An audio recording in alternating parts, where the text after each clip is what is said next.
Dnipro is named after the river Dnipro. It's the biggest river in Ukraine. It dissects the country. The city was formerly known as Dnipropetrovsk, and it took me a long time to be able to say Dnipropetrovsk. I don't know why it took me so long.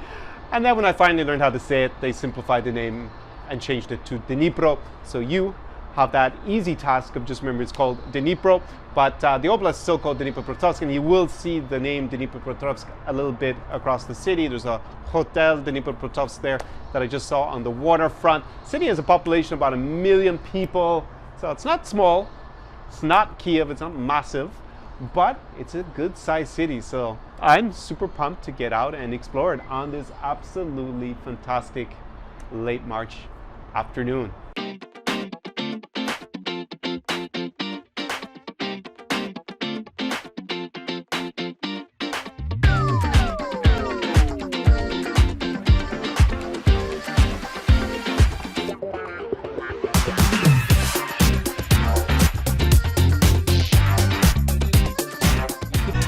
Shabbat Shalom from Dnipro. So that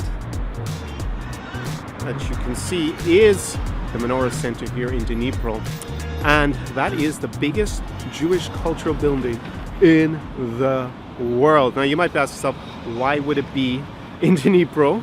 Why it's not in New York or Buenos Aires or Israel itself? Well, it's here because they have a significant Jewish population, and they built this center to promote the culture, I guess, or to give them a place. Obviously, in history, Ukraine had a lot of Jews, especially before the Second World War. It's obviously a very tragic history, what happened. Here in Dnipro, it is the most Jewish city per capita in the country. It's about 8% of the population is Jewish here, so it's about 70 to 80,000 Jews live here.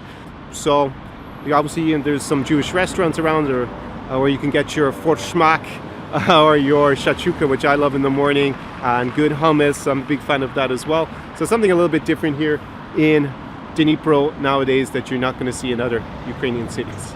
So this monstrosity behind me is the Paris Hotel, and it's basically today a testament to the decay of Dnipro after the fall of the Soviet Union. This hotel was built in Soviet times, was never actually opened up to the public, I guess become a little bit of a monument to the fall of the Soviet Union. So I guess this is the Dnipro monster.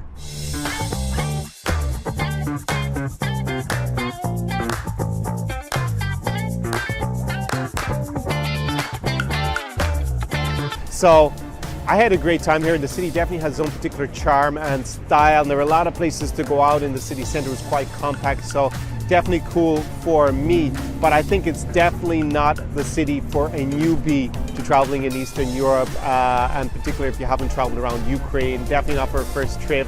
And the city feels a bit more old school, post-Soviet space, and also English is going to be less spoken in the other cities. If you don't speak Russian, it's probably not the city for you.